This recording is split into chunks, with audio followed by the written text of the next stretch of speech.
maging tapat, makatarungan, at makatao. Pagkaisuhin po ang ating hangaring mapabuti ang buhay ng aming mga kababayan, lalo din sa aming kapwa Manila. Gawin niyo po ang instrumento ng pagpapala ng kagalingan, kapanatagan sa mga iniindang kalamdaman ng mga taong dumudulong sa ospital ng Bulacan-West Bonifacio Medical Center. Gawayan po ninyo ang aming mga pinuno sa pangunguna ng aming punong lungsod, Honorable Francisco Escobareno M. Dumagoso, at puspusin kami ng malasakit, sipag at integridad. Sa pagtaas ng ating patawad, naway maitaas din namin ang gabay ng lungsod ng Maynila sa bawat araw ng aming panaginip. Ito ang aming sama at dalangin o makapangyarihang Diyos. Amen. Sa ngalan ng Ama, ng Anak, at ng Espiritu Santo.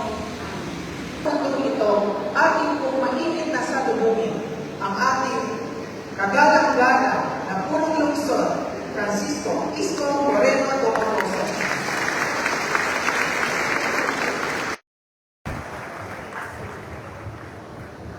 Thank you, Dr. Tan, Direktor. Palakpakan natin si Direktor at 10 kanyang mga kasama. Ay magandang umaga sa inyong lahat. Good morning! Eh, pasensya na kayo, ipinagpakasakali ko na baka tumuloy yung ulan. Dahil kanina malakas ang ulan, baka mabasa kayo at magkasakit kayo. Ayaw ko kayong magkakasakit. Kaya nandito tayo medyo maalinsangan naman. No, alam mo, pagka mainit, umulan, yung singaw ng lupa, baka lalo tayong magkakasakit. So that's why nandito tayo ngayon sa Bulwagan.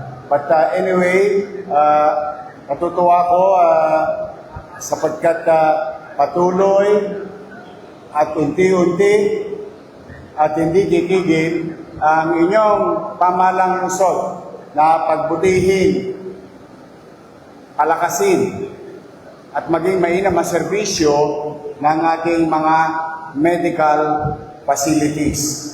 That includes equipment and modernization of their spaces.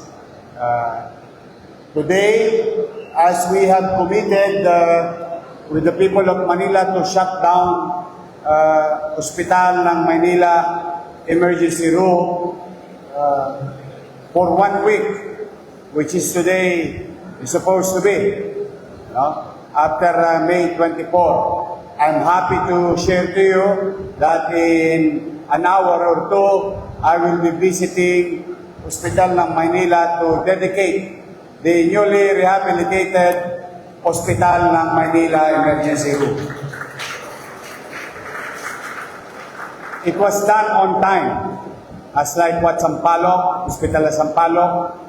Total ngayon, ang host natin, God Andres, baka naman kayo na sumunod. We'll never know. Basta hanggat mari, we wanted to keep our medical and non-medical frontliners in our health facility to have a conducive, healthy, working place. Adapting to existing new technologies to keep them safe and their patient. So, kaya po pumanatag kayo, health center, hospital, and other medical equipment which we just approved last month of the release of additional 200 million pesos of different medical equipments that will be provided to our medical institution. So sa mga taga Maynila, ay patuloy tayong mamumuhunan na palakasin yung ating mga healthcare institution. So, paalala ko lang, ngayong Hunyo ay may kampanya ang Estado at lokal na pamahalaan, yung Ligtas-Tigtas. So, mangyari ba na may mga kilala kayo magtungo na sa mga ospital katulad ng God Andres Bonifacio at saka health center natin para sa pagpapakuna ng ating mga bata sa lungsod ng Maynila. Again, I would like to recognize the members of the City Council. Palakpakan natin sila. At lahat kayo, ngayong linggong to, masusubukan na natin yung sakripisyong ginawa ninyo dyan sa paligid ng City Hall. Natutuwa naman ako dahil mabilis nagagawa bawat portion. Mate-testing na natin kung totoo ba, kung pwede ba. At kung kulang pa, we will continue to develop our drainage system outside of City Hall. But we started in our own backyard.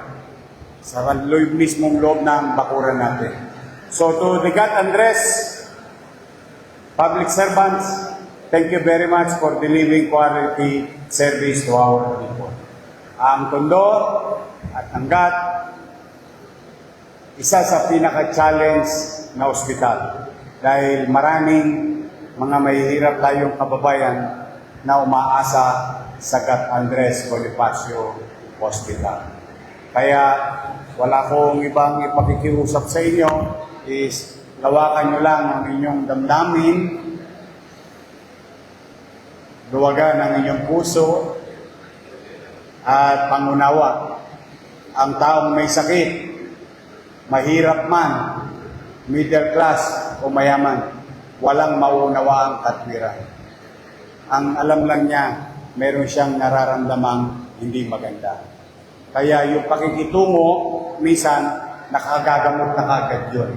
Kapag nakikita nila na tunay ang ating pagmamalasakit at paglilingkod sa kanila. Please always smile.